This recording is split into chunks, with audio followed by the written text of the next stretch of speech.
Hello and welcome. आप देख रहे हैं markets today, and this is where we discuss everything about the stock markets, how the trade has panned out throughout the trading session, where were the gains and losses seen, and what was the larger sentiment of investors throughout the trading session.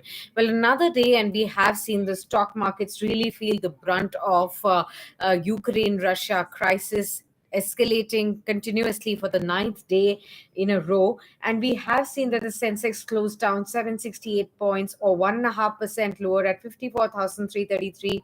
The Nifty was down by 250 odd points and ended 1.5% lower at 16,245. So 16,300 levels was definitely breached on the downside. About 1,204 shares advanced in trading action today. Over 2,075 shares declined and 96 shares remained unchanged. Talk about some specific stocks, then you have the likes of Titan Company, Maruti, Asian Paints, Hero Motocorp, Tata Motors. These were among the top Nifty 50 losers today. On the other hand, you did have a handful of names like Dr. Reddy's, ITC, Tech Mahindra, Sun Pharma, and Ultratech Cement as the biggest gainers on the index. Among sectors, when you talk about it, was except for IT, all the other sectors ended in the red.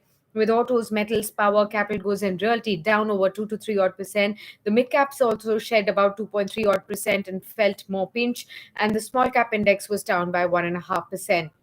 In fact, this was the third consecutive session when Sensex and the Nifty registered losses on Friday. And in fact, geopolitical tensions remained in the focus, and investors closely tracked the news when they went into trades right from the word go today. Losses across financials, autos, and metals and oil and gas spaces definitely pulled the headline indices lower again in today's trading session as well. It was the rupee that also started to feel, the heat now, which depreciated to end at 76.16 against the greenback as against the previous close of 75.91.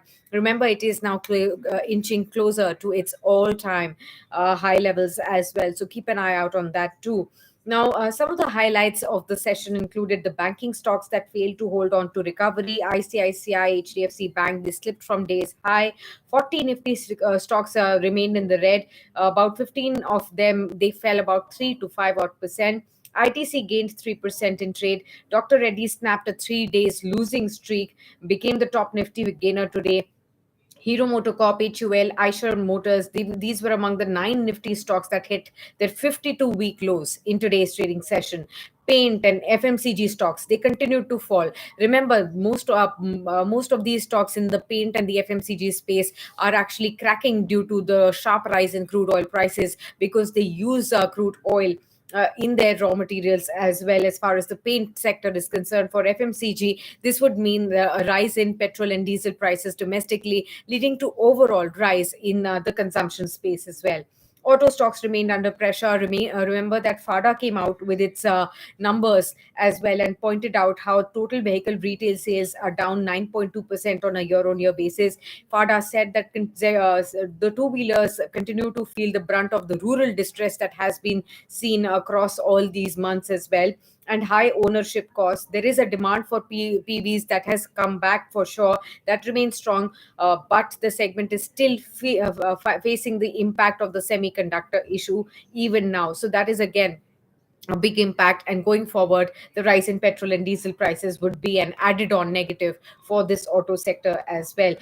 Now, Z Enterprises, India Bulls Housing, SBI Cars, Ram Transport, these were the top mid cap losers in today's trading session. Market breadth definitely favoring the bears today. Advanced decline ratio at 1 is to 3. Overall speaking, another day with a lot of volatility, choppiness, and uncertainty goes by as we close this week. Of course, it is the bears that have ruled for most of the days in this week, and the sentiments over investors as well.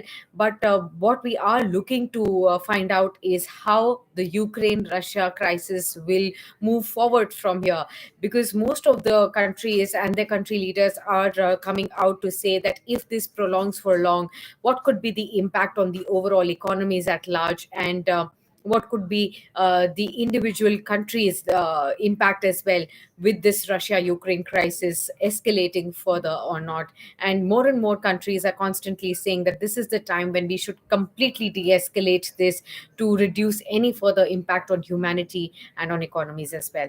With that, I wrap up this edition, but we'll keep you posted with everything that's buzzing on D Street. So don't forget to subscribe to our YouTube channel and do stay on with us with our other social media platforms. Stay connected with us through LinkedIn and Twitter, Facebook, and Instagram as well, so that we can constantly communicate with you and share with you all the ideas that we are coming across in the world of business news as well.